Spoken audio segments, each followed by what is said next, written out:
But there's been a change. There's been a big shift in consciousness today about branding, right?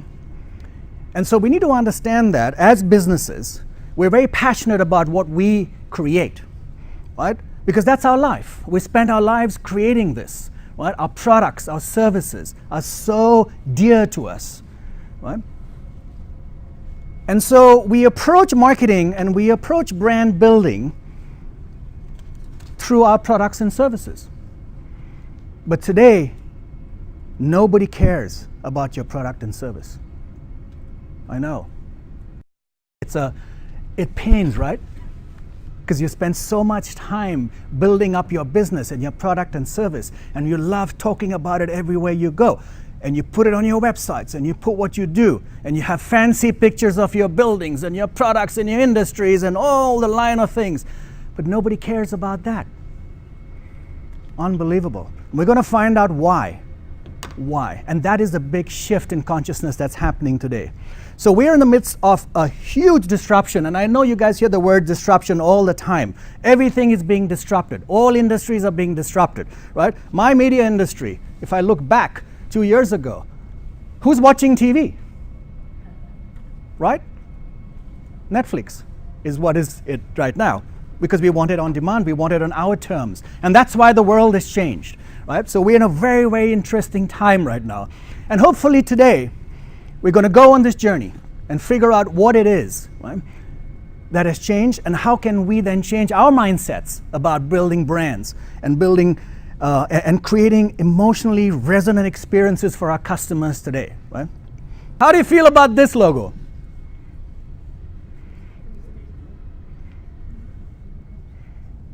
It's a beautifully designed logo, won't you say, right? Spent a lot of money on the design for this logo. Does anybody know what this is? Is it a beer? Is it a beer? Good point. No clue. No idea. Beautifully designed logo. Spend a fortune on the design, don't you think? It looks like emblematic. It could be a soccer team or something. I mean, it could be so many different things. You don't have any idea because you have no what with this brand? No connection. Absolutely, Sonia. You have no connection. Nice looking logo. Really nice, right? Look at the lighting, shading. Look at the blue hues, the gold. You know, that's beautiful. But you don't have any resonance with this thing that you see, right? Now, beers, right? This is a big Russian brand called Baltica, and I had the opportunity of sampling this on my last trip to Europe. It's been bought over by Carlsberg, so it's going to be like the #2 beer in Europe. It's really awesome, and they have a range from darks to pale ales, and they're really good, right? So I was introduced to this by another friend in Germany, and he said, you got to try this, and I loved it, and I bought a few bottles. Now that you've heard this from me, what is your thought about this logo? Would you perhaps try and sample this on your next trip to Europe? Yes. Yeah. Why?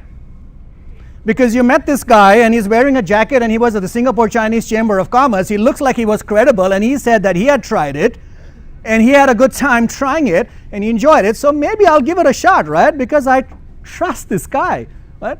He's not some guy on the street. He was wearing a jacket, he looked credible. And his name was Ashok. And so, okay, he told me to try it, and maybe I would. What did I just do in your mind?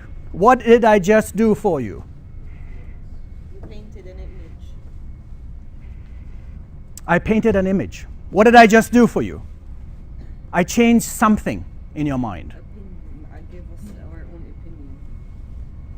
An opinion, right? And we'll come to what I changed just now. It took me 5 seconds to change something.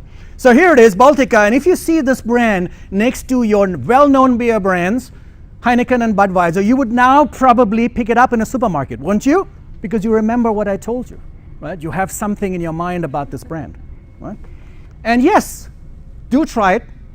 I know it's early morning in Jurong and we're talking about beer, but not the right context. But yes, on your next trip to Europe, do try it. I believe it's you will love it. But here's the thing.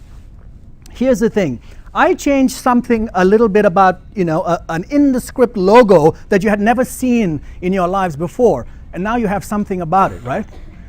So we need to understand that we live with these brands every day, we experience brands every day, but beyond the design, beyond the good-looking design, there is something that we connect with, okay? There is something that we connect with, which goes way, way beyond just the look and feel and the design and the identity of the brand, okay? And that's what we are here today to figure out. What is it in the digital age that is creating our ideas and perceptions of these brands, okay? Right? It's emotional.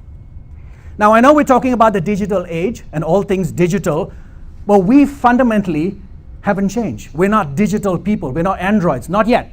Not yet. But we are emotional beings. We buy with our heart, okay? We rationalize with our brains all we want, but we buy with our heart. We're still very emotional. We make emotional decisions, right? So how you feel about a brand is everything today. Now we're going to look at how this feeling is created and how in the digital age you can still create amazing brand experiences and the right feeling for your brands, all right? Now let's look at this guy. He looks happy. He just bought his new convertible, right? He's riding on this road, lovely wind in the hair. He's got the girl of his dreams there. He's successful. Would you think he's happy? Would you say? Yeah, right? Now, for all the men in the room here, how much time would we spend? Has anybody bought a car lately here? Hands up. Lately in the last 2-3 months? Nobody? This is Singapore? Okay. That one's too high COE. Yeah. But I bought a car. But anyway, so he probably went, like most of us today in the room, if we were going to buy a car, he researched the hell out of this, right? For 6 months, he spent going on every YouTube video, every forum, looking at all the cars, looking at everything that was available in the market, and he rationalized his decision. But ultimately, when he went to the showroom and he saw this convertible, what did he see? Did he see the 2-liter TFSI engine? Did he see the 18-inch alloy wheels? Did he see the RR rubber tires? Did he see the magnesium pistons or engine? Did he see that? Or did he see himself driving this car with the girl of his dreams and experiencing the world with the top down on his car? What do you think he experienced? The second one, absolutely. So, product, I spoke to you about product and features. The titanium engine, the gloss on the shine, all that stuff doesn't matter in the end. He saw himself driving that car, right? That's how he felt. And I'll talk about customer behavior, and today it's really understanding how your customers behave, right? Now, let's assume this is 2007, and that's 2017. In 2007, the way I was buying wine was I would go to a supermarket, I would go into the wine section, and I would pick up anything that has a picture of a castle on it. That would generally be a good wine, right? Castle, good. Bordeaux, whatever, right? I would read the label, I would look at wine and Pinot Noir, Pinot Grigio, we could pick up the label, read and spend some time, 40, 30 bucks, 30 bucks, okay. Castle, that sounds good, that's good. Okay, let's walk over to 2017. How am I buying wine today? I pick up a bottle, I take out my phone, I have my Vinimo app, I take a picture of the label, it tells me instantly what is the review. 4.2, anything under or above 3.5, I buy it. Anything under 3.5, I'm not buying it. I trust people. Slight difference, right? Things have changed. Things have changed. In 2007, how was I buying a car? I would go to a showroom, I would pick up the brochures, I would talk to salespeople, salespeople would give me the pitch. In 2017, I do all my research. I know everything about it. I go to forums, I trust, I watch hundreds of videos, I spend 4 months on YouTube looking at everything, and I make my own decision today, right? I don't even come in contact with the salesperson. I mean, I'm ready to buy maybe, right? Things have changed. Let's talk about television. I know some people in television here. 2007, Rush Home program, my favorite show. Maybe I didn't have my recording box, but I would rush home and sit around the TV 9 o'clock and watch CSI or whatever my favorite show was, right? And I would be happy, and we would make a little event around the couch and sit around. 2017, I'll watch it on my terms. I'll watch the 9 o'clock news at 11 when I want to, right? And Netflix today is curating everything for me. They know who I am. They know what I watch. And so I don't need to watch TV like the way I used to. It's on my terms, okay? So who's in control? What's happening here? In 2007, the brands were in control. Okay? We could influence people with our brand messages, right? We could tell people what to buy and people would buy. But what's happening in 2017? Who's in control? The consumer is in control. The consumer is in control. So no matter what you say about yourself, it doesn't matter. The consumer will figure out what is right and whether you're authentic and real. That becomes the power today. The power has shifted. The power has shifted from brands to consumers. We're in a very, very different world. So when I talk to a lot of businesses and they say, we want, our branding has been done. And I said, really? Show me. Show me what have you done? And they pull out their logo, they pull out their design of their artwork. That's okay. That's a small part, and that's called identity. There's a whole bunch of other stuff that you need to build today to be able to connect with today's customer, to build trust in the world, to be able to sell your products and services. Your identity, yes, it's there. You need to have a logo. But it's what you give to this logo, what meaning you give to your brand is what's going to make a difference in your business today, and what's going to be different in terms of you failing and you succeeding in your business. And today we talked about all the other things. Your identity perhaps is 5%. Yes, you need to look different, you need to have a logo, you need to have some artwork, you need to have all those fancy cards. But if you don't give any meaning to all that, you are dead in the water today, because our consumers expect more from you as a brand. Now, I've had the pleasure of working with many companies over the last year and transforming their business. And a lot of times I get asked, so what is this brand equity question, right? I mean, why do we even need to build our brands? Because ultimately your value comes from what you believe in and what you're building up as a brand, right? And it's not about just selling your company. And a lot of startups want to say, hey, okay, I want to just do this for 2 years. Then don't stay in this game. Because brand building is about taking the long view. You have to take the long view. You're in it.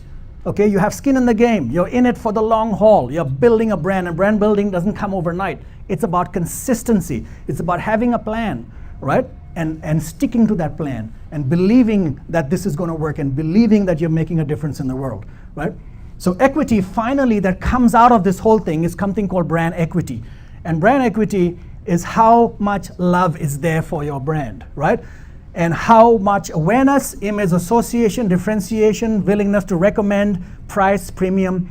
Today, Apple, look at the price premium it commands. Look at so many products that we're willing to pay more. Rolex, it comes from your equity, what you're building, right? Your equity comes from all these things. And there are agencies that measure this for you today. Your brand equity studies are being done. You can do brand equity studies. We did that a lot of times in our media companies. And so this comes back to this, and all the experiences that you're creating for your customers, from your people, the halo effect that you're creating around your brand results in brand equity. And this is the highest value that you can have for your brand. Quite transformative for us, to really see how we have to really rethink our brand story, rethink how we are to position ourselves, and how to reach out to the niche customers that we want.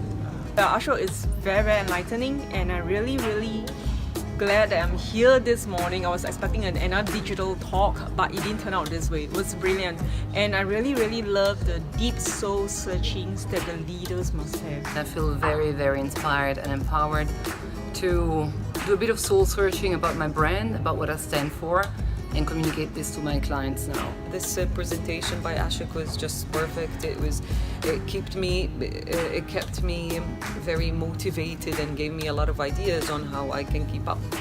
Finally, someone came out and speak and drive the leaders and tell them really what to do in order to transform.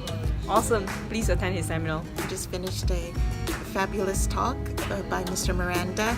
Looking forward to re-looking at my brand materials, and spending some time to really refocus my energy on coming up with a great story.